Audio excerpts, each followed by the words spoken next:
Hey everyone, hopefully you're having a good day. My name's Andy. My channel is Finding Value. Today we're going to go over crude oil and natural gas. Natural gas is flexing. It's flexing its muscle. Big update today. Very big. It's a breakout. We'll go over it. I'll show you exactly what I'm seeing. Again, this is just my financial opinion, but we'll get in here and take a look at all this. But crude oil is breaking to the upside, guys. It looks really, really good. Could it peter out a little bit and get a couple down days here and there? It could. It very well could. But keep in mind, crude's at $119-ish, and they're releasing strategic petroleum reserves all throughout the world. What do you think is going to come after this?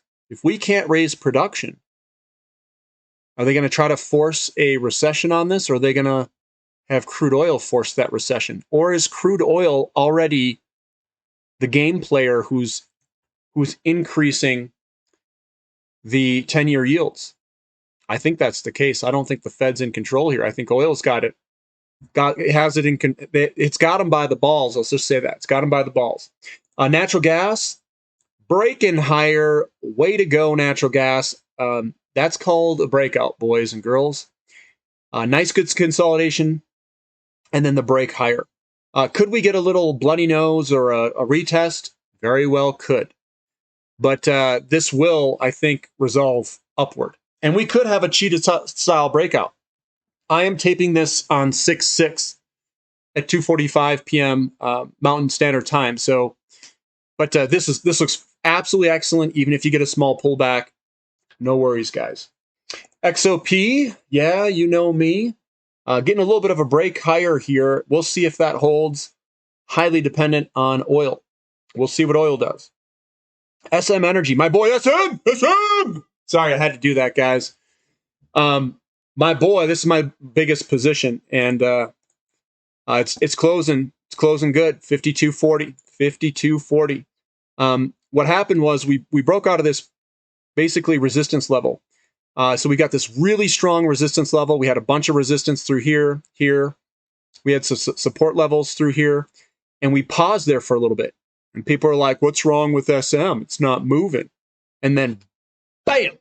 SM is killing it. Good. It's cheetah style now. So hopefully it continues. Again, I like seeing SM run because it's my largest position.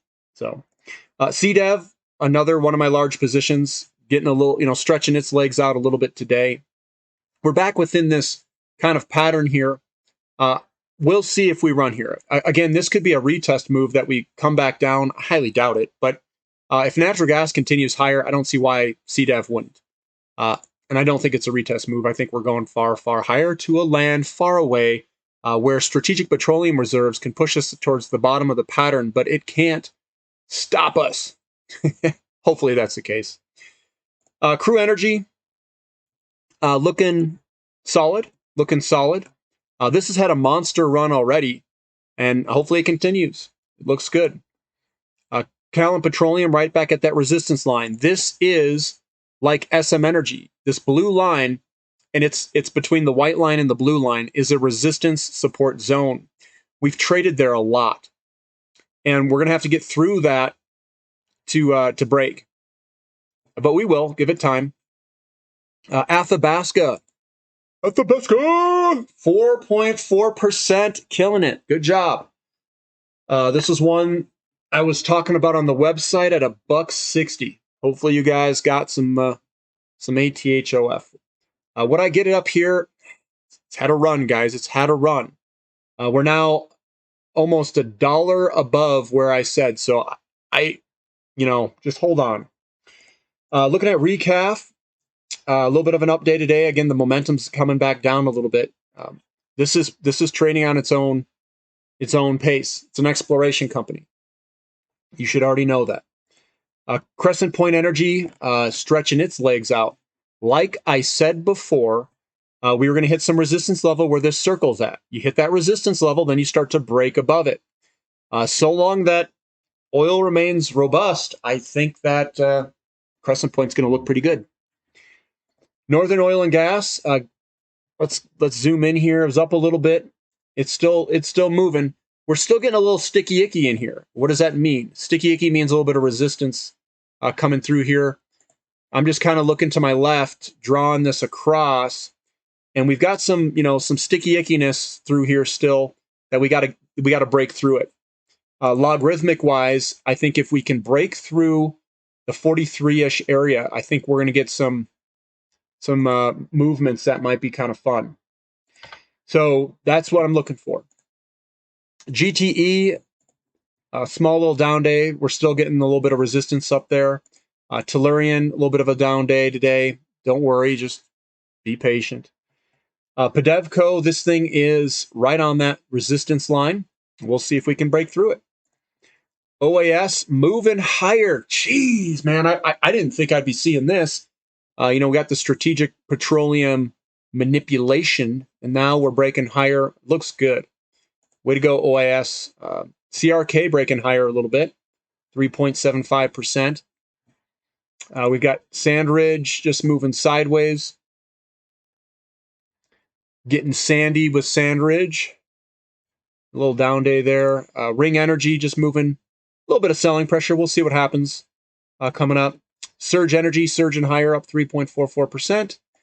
We've got Tamarack Valley getting a little bit higher there. Still looking good. Crescent Energy getting a little bit of a down day. I think this trades more with oil. Vermilion Energy looking good. Nice, solid move there. This looks really good from a long-term perspective, guys. That's good old vet. There it is, right with the breakout. You know what happens after breakouts. It's cheetah style. And Meg Energy rolling higher after that breakout. Looking quite tasty. I'll put it that way. Energy service companies breaking out to the upside for energy service companies. Looking fantastic. Dailies, we're getting a little bit of resistance up there. We'll see if we can break higher. If not, maybe we pull back. Maybe, gives us another buying opportunity. We'll see if it can. Tetra Technologies, still moving higher, guys. This one's looking good. Big picture view, I've got a whole bunch, there's a resistance between these two white lines that we got to kind of get through. Rig looking, it's up a little bit today, just moving sideways. Pump, getting a little bit more buying pressure, still looking really good. EXTN, a little bit of sideways action today. Valaris, a little bit of a sell-off. We'll see if we can break here and move on higher tomorrow even. MMA Offshore still continuing higher, looking good. Tidewater getting a little bit of selling pressure. NEX, a little bit of selling pressure. We're right at that resistance. Kind of expected. Clixy continues to move higher, looking fantastic to me. We've got CHX doing a little bit of a breakout thing. We're trying to break out right now this big long-term downtrend. So that's good. We've got Cactus Energy moving higher, looking quite good. 9 getting a little bit of selling pressure after that big day. We're right at that resistance line. We are trying to break through the resistance line. It's got to take some time. We got some sellers there. That resistance line goes through a lot of buying and selling previously. Once we break out of this, it's going to be a cheetah run, probably. OII moving higher, looking good. Noble Energy moving higher, still looking all right. HLX moving sideways. CGGG, right at resistance. That's that resistance here in the double bottom. It looks good. This is your lead in. Yeah, you usually see this. You get a lead in, you get a double bottom, and then you try to break. Sometimes you get a couple of loops. Sometimes it pauses here for a little while. Very, very common. Petrofac, another one that's got a little bit of resistance through here. We're working our way. Getting a nice, good update today. McCoy Global was going up. Diamond Offshore Drilling, up day today, looking strong. The coal companies were kind of mixed today, mostly up though. But that's what I've got for the energy sector. Natural gas is killing it. Hopefully we continue to move higher. If we get a bloody nose, I call it a bloody nose, big tall guy with the small down day next to it. Pretty common. It's a continuation pattern in the upside. It's a little profit-taking day. So that's as expected if we see that. There's a chance where we could just blow higher. You never know. I don't try to predict the future. I try to position for what is a high probability outcome in undervalued assets. That is the key there. It's not knowing the future. It's not making the correct predictions. It's knowing where the value is in the market and then understanding when that value is going to be realized with certain market conditions. It puts the probabilities in your favor. That is how I invest. I use technical analysis to time my purchases. I buy when things are down. I let things run when they're running. I don't try to sell a cheetah in full cheetah mode. You have to understand where the resistance lines are. If it hits resistance, it's at resistance. You know that. That's what you need to be poised and controlled. And then you're going to wait for a breakout. And then when it breaks, it's no big deal. You know it was going to break. You know the market conditions are ripe. And things are working in our favor because of the tailwinds and the market conditions. So that's how I invest. If that interests you and how to learn all that and what I'm doing, definitely subscribe to the website, the Platinum membership. Subscribe to the channel here. Attend all the videos, watch them, learn, get better at investing. And hopefully you guys are making progress in your investments. It's not just about having up days. It's about learning and progressing yourself forward so you can repeat those up days.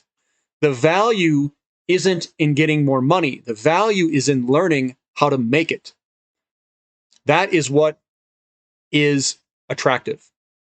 It's attractive for females too, if you want to know. It's the ability to make money. It's the ability to generate the bizos. So hopefully you guys are learning, you're progressing forward. Put in the comments section if you guys have any questions about anything. Definitely I'm here to try to answer. And I know a lot of people, these bots are just blowing up the comment section. I have no way of stopping it.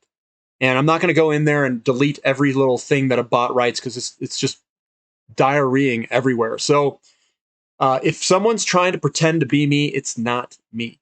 I can write and I'll write a response, but I don't have WhatsApp. I don't have any of these things.